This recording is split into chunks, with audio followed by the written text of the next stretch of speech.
Si l'on s'en tient à l'étymologie, géographie, cela veut dire écriture de la Terre. Alors je vous propose aujourd'hui de nous promener à travers les continents pour apprendre comment les hommes ont nommé le monde au fil des siècles, des noms d'une grande force symbolique, poétique et politique. Voici sur ce planisphère les 6 continents. Donner un nom à ces grandes portions de terre émergées remonte à l'Antiquité.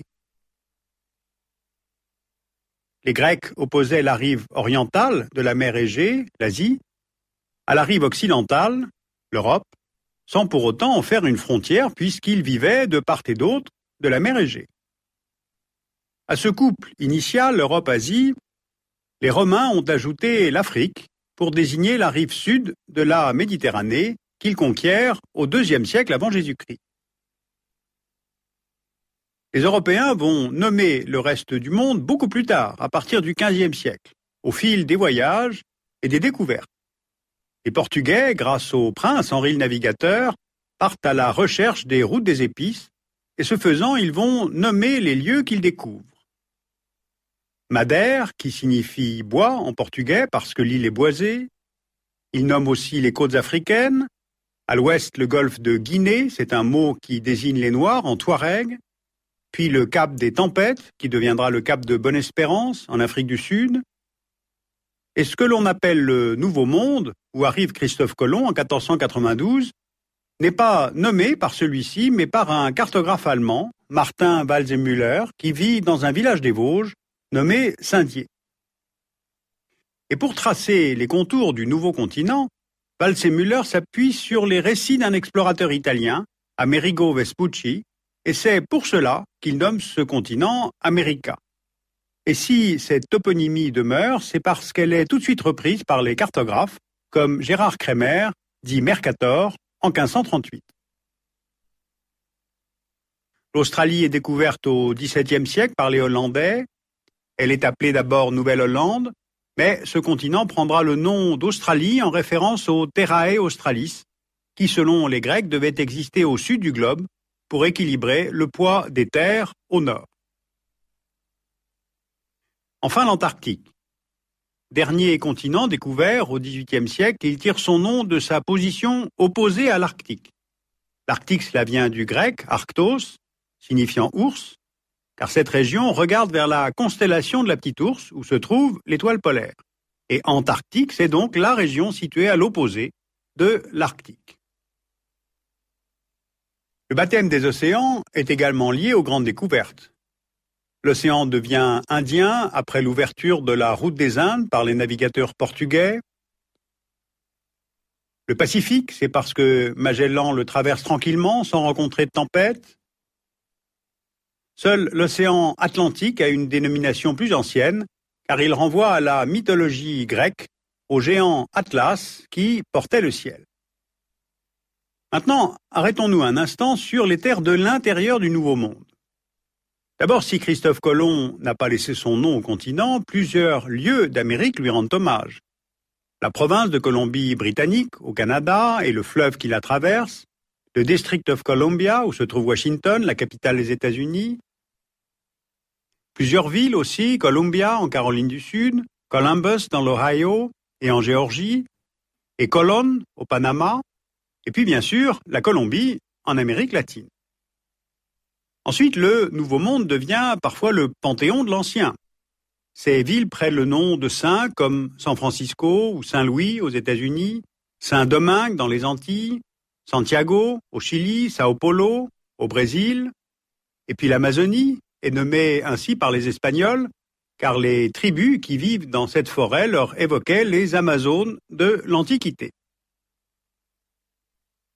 Les noms de lieux s'inspirent aussi du pays d'origine des découvreurs. Par exemple, la Nouvelle-Amsterdam, découverte par les Hollandais, est ensuite devenue New York.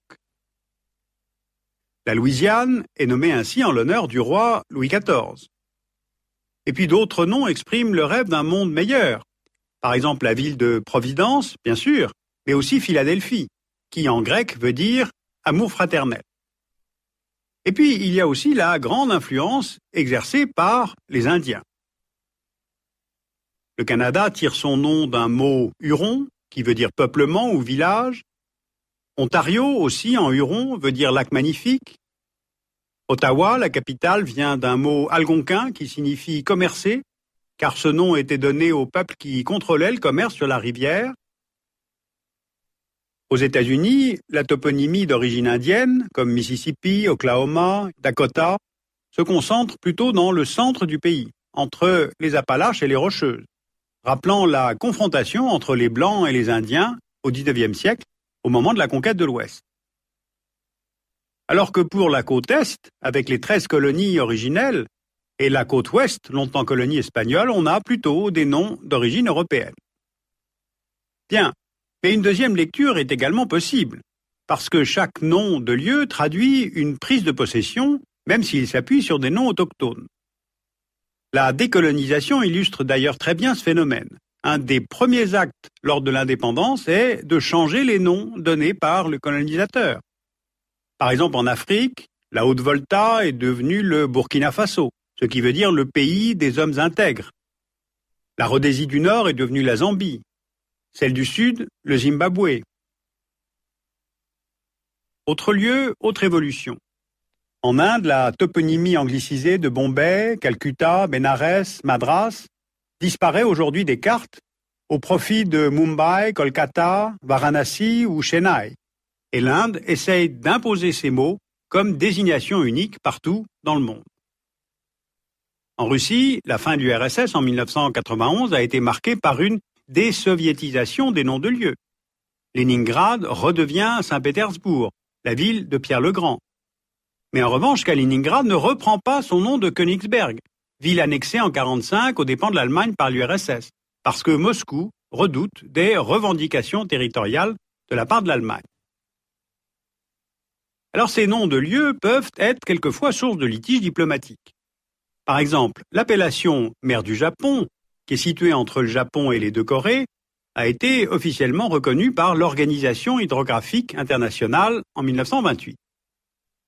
Or, cette appellation est contestée par les Coréens qui estiment n'avoir pas été consultés puisque leur pays, à l'époque, était une colonie japonaise. Ils veulent le nom de mer de l'Est, estimant que celui de mer du Japon rappelle l'occupation japonaise.